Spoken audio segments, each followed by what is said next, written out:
One of my questions would be then, obviously, when you first stepped into Fremtin, obviously, like you said, it was sort of a company that had 1,000 people already within one place, within not overnight, but within obviously the when it was made. So when you went into there as, if you will, into that digital head of culture sort of position, how did you identify the sort of the culture? Lead front-end architect was like the position that I entered with, but it was what I was going to do was going to work with digital culture also, and help my colleagues to lift the digital environment.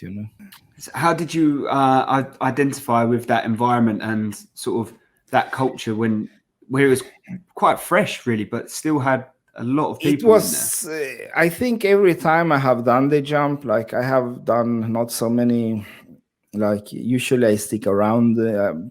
But when I was consultant for many years, I moved a lot, like each year. In the beginning, it's more like I need to understand like how are things and why. For me, I'm always looking for the whys and the how and like who, when.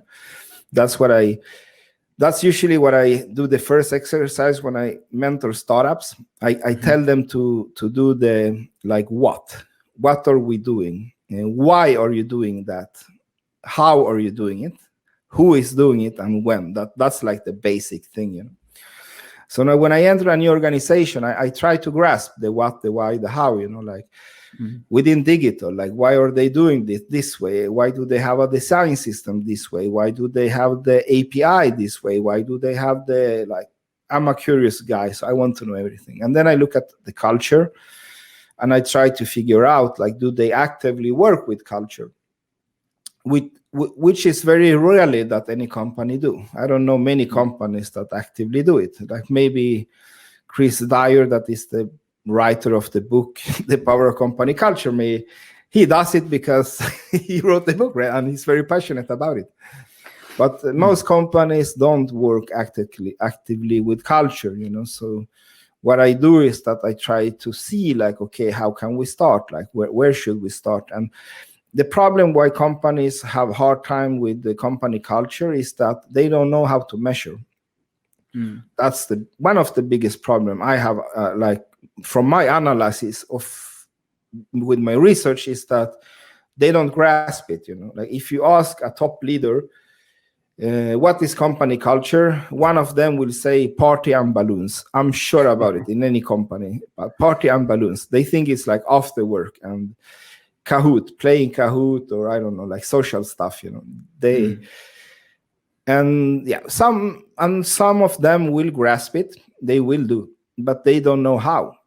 That is the problem. Most don't know how to do it and where to start, And the first thing you need to start with company culture is that I think you must follow some kind of existing type of guideline. The same with Scrum, you need to find a process, and you can start with like motivation and the 7 pillars. That is what I recommend now, because that's the easiest one for everybody to understand. Everybody can understand the motivation, the 3 factors with autonomy and stuff like that. And if you implement good autonomy, you will remove micromanagement, and then you will start to heal. You will start to create this good company culture where people want to be. Like people like me and you, skilled people, we don't stay around if people treat us badly, do we? Right? No. So nobody I know that is skilled in what they're doing, they will stick around. So first you need to create a good environment, and you do that by implementing these good factors like positivity. Get people to meet each other, talk to each other, And for me, when I entered Fremtin, I was very skeptical, to be honest, because I went from a medium-sized big company to a larger company, actually. So I thought maybe there will be more politics here, or maybe there will be more like stuff that I don't like, that I need to address, And maybe I don't have the patience, because that's one of my that's one of my, how can I say, not so strong side. I don't have patience for things I want to change. I want them to go fast, and that's usually it's better to have patience. So but I'm working on that with mindfulness. Anyway, so I was really amazed, that Framtid has had such much heart, and so little dysfunctionality when it comes to people talking to each other. And the reason that I went for Framtid and did not, I was actually going to start a new company. I had two really good offers on my table, even better maybe in terms of salary, but nobody could give me the possibility of being on a journey of a startup with 1,000 people. And I'm writing a book. So for me, that was like a no-brainer. I want to be in this adventure. I love adventure. So for me, this was the best adventure I could find to hang on. And for the first meeting, when like Glenn puts together a meeting, he brought more leaders, to the meeting. And I was not even in this. I haven't even applied to a job. He was just interested to get me in because we have met at the events that I was organizing. Yeah. And for me, it was like, hey, I would do that also, that is a nice gesture, that they bring other leaders. Hey, you have to meet this interesting person, And that is what people forget when they recruit, that it's a human. It's not a CV. And I noticed that they treat they treat this person as the CV, right? And I think if you want to recruit the best, don't see them as a CV. See them as, or this is for any company. Like, see humans as a human.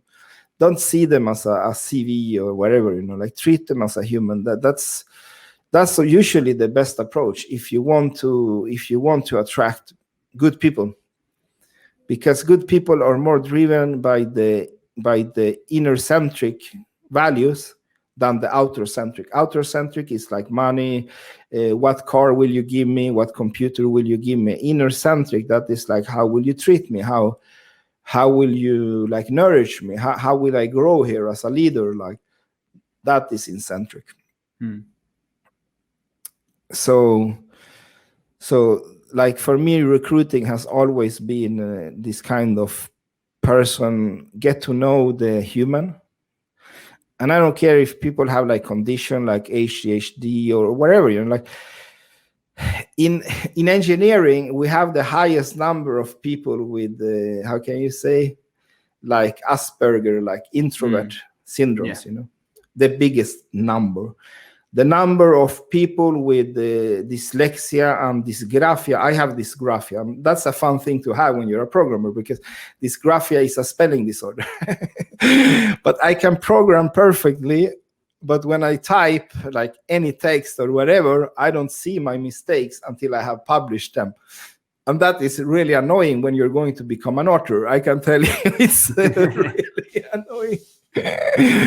Anyways, so I have concluded that any kind of condition, either you're like bipolar or ADHD or whatever that you have, is part of humanity. Like, if you believe in God or whoever you believe in, anxiety, depression, everything that we get as humans is part of us. We need to accept humans. And I truly believe that we need to humanize leadership and humanize the workplace. And because the numbers from the research of leaders experience stress and anxiety are very high. Like, go to Karolinska, look at the research, and there are big numbers, and people are burning out. And if the top leader in the company is a Superman, then how can the project manager that is in the brink of burnout ask for help? So. Yeah, so well-being and company culture goes hand in hand. You can't have good well-being with good culture. You can't have good culture without good. And that is something new. That is something that I'm writing about now, actually. The correlation between company culture and well-being. That's my main topic of research right now that I'm writing in the book. I really love that correlation, because it's so clear. It's so clear.